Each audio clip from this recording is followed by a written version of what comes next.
योगेन चित्तस्य पदेन वाचा मलं शरीरस्य च वैद्यकेन योपाकरोत्तं प्रवरं मुनीनां पतञ्जलिं प्राञ्जलिरानतोऽस्मि।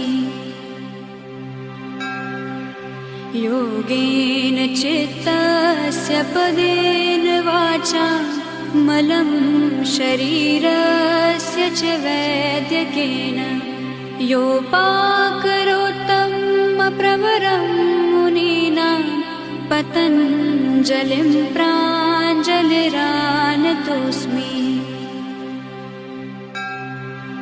योगेन चित्तस्य पदेन वाचा मलं शरीरस्य च वैद्यकेन योपाकरोत्तं प्रवरं मुनीनां पतञ्जलिं प्राञ्जलिरानतोऽस्मि।